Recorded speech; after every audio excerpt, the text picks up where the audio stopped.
Halo semuanya, perkenalkan namaku Teovanus Antoni Arburtanyoko dengan NIM G002522 dari kelompok B8. Dan di sini saya akan menjelaskan tentang inhal anatomi 1.2 muskuloskeletal dengan topik pembahasan yaitu situs facialis yang meliputi muskuli lengkap dan neurovaskularisasi. Yang pertama yaitu ada muskuli. Berdasarkan fungsinya, muskuli facialis dikelompokkan menjadi 4, yaitu adalah kelompok orbitalis, nasalis, oralis, dan muskuli lainnya. Selanjutnya, muskuli facialis otot-otot wajah berkembang dari arcus pharyngeus kedua dan dipersarafi oleh cabang-cabang nervus facialis. Nervus 7. Fungsinya yaitu untuk mengontrol ekspresi wajah sebagai sphincter dan dilator auricum dan dilator aurificum di regio facialis. Orbitra mata atau rongga mata, nasus externus atau hidung, dan cavitas oris atau rongga mulut.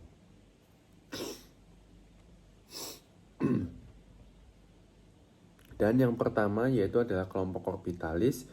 Kelompok ini berhubungan dengan mata. Ini berhubungan dengan mata ya. Ini berhubungan dengan mata. Dan berfungsi untuk melindungi bola mata dari cahaya dan benda asing serta membantu refleks berkedip. Otot utamanya yaitu adalah orbicularis oculi yang berfungsi untuk menutup bagian kelopak mata, terdiri dari dua bagian yaitu adalah pars orbitalis, ini pars palpebral, lalu adalah pars lacrimalis. Ini tambahan aja. Nah, orbital ini untuk menutup mata kuat. Ini kuat. Kalau yang ini lembut. Dan kalau yang ini untuk membantu mengalirkan air mata karena lacrimal di sini. Untuk mengalirkan air mata.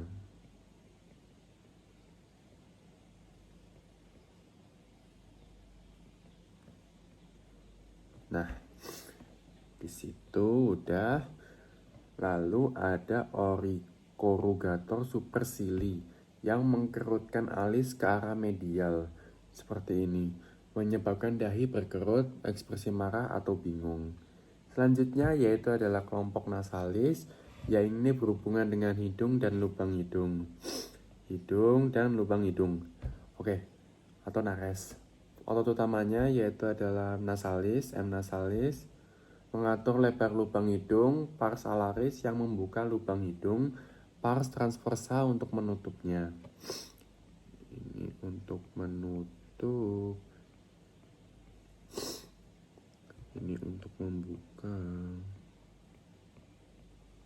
Ini bagian nasal. Lalu adalah procerus, yaitu untuk menarik kulit di antara alis ke bawah yang menimbulkan lipatan di atas hidung, ekspresi marah atau jijik. Dan selanjutnya adalah depressor septinasi. Ini itu untuk menarik septum nasi ke bawah, membantu menutup lubang hidung. Nasi itu hidung.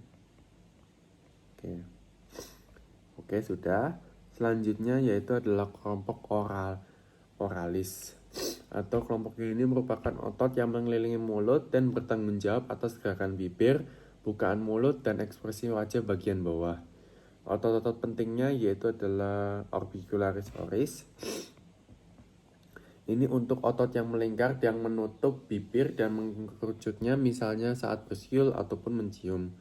Lalu ada buccinator. Buccinator ini terletak di pipi, menekan pipi ke arah gigi dan membantu dalam mengunyah dan meniup.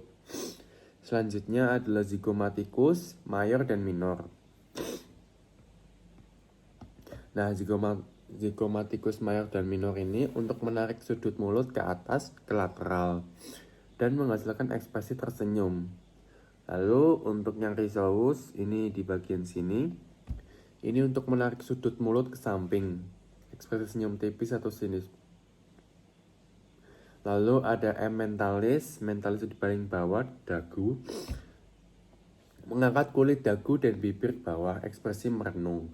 Selanjutnya adalah levator labili superior.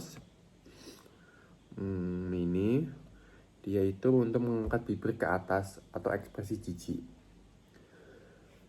Itu bangunan pentingnya aja dan sisanya atau nice to know aja. Selanjutnya ada kelompok muskuli lain, yaitu beberapa otot tidak termasuk kelompok di atas di sini, namun berperan dalam ekspresi wajah. Contohnya yaitu occipita frontalis.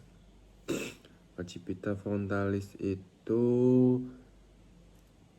untuk mengangkat alis dan mengerutkan dahi. Lalu ada platisma, yaitu otot tipis di leher yang menarik sudut mulut ke bawah dan menegakkan kulit leher. Selanjutnya ada musculi masticatores, otot pengunyahan. Meskipun bukan bagian utama dari musculi mimici, tetapi tetap termasuk dalam situs facialis karena terletak di daerah wajah. Otot utamanya yaitu masseter. Masseter ini yaitu untuk mengangkat mandibula menutup rahang. Lalu ada temporalis, yaitu mengangkat dan menarik mandibula ke belakang. Lalu ada pterygoideus medialis dan lateralis. Ini dan lateralis yang cabut imperius superior. Itu untuk membantu gerakan mengunyah naik turun ke samping. Oke. Semua otot pengunyahan dipersarafi oleh cabang mandibular dari nervus trigeminius and nervus V3.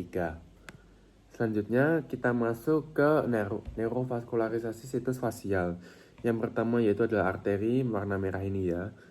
Jadi darah ke wajah terutama disuplai oleh cabang dari arteri karotis eksterna, yaitu yang pertama adalah arteri facialis. Arteri facialis yaitu cabang utama yang berjalan melintasi tepi bawah mandibula dan naik ke arah sudut mulut hingga ke sisi hidung. Lalu selanjutnya adalah arteri transversa facial, yaitu cabang dari arteri temporalis superficialis yang menyuplai pipi dan daerah lateral wajah. Lalu ada yang infraorbitalis, yaitu cabang dari arteri maxillaris menyuplai daerah bawah mata. Lalu ada yang mentalis. Arteri mentalis yaitu cabang dari alveoloris inferior menyuplai dagu. Arteri-arteri ini bercabang halus dan membentuk anastomosis, hubungan yang padat di wajah, sehingga luka kecil di wajah bisa mengeluarkan darah banyak. Tetapi juga cepat sembuh karena aliran daya yang kaya akan oksigen. Mari kita lanjut ke vaskularisasi vena. Drainase vena wajah melalui vena facialis yang mengalir ke vena jugularis interna. Terdapat juga hubungan antara vena wajah dengan situs cavernosus ke dalam tengkorak melalui vena ophthalmica, sehingga infeksi wajah terutama di daerah segitiga hidung itu berisiko menyebar ke otak. Lalu selanjutnya adalah inervasi, yaitu saraf wajah yang ini dia. Oke, inervasi. Jadi inervasi wajah terdiri dari dua sisi sistem utama, yaitu adalah yang pertama nervus facialis, yaitu nervus 7, saraf motorik untuk otot wajah. Cabang-cabangnya keluar dari foramen stylomastoideum dan masuk ke dalam kelenjar parotis. Lalu bercabang menjadi temporal, zygomatic, buccal, marginal mandibular branches, dan cervical. Semua cabang ini bersama-sama mengatur ekspresi wajah. Lanjut ke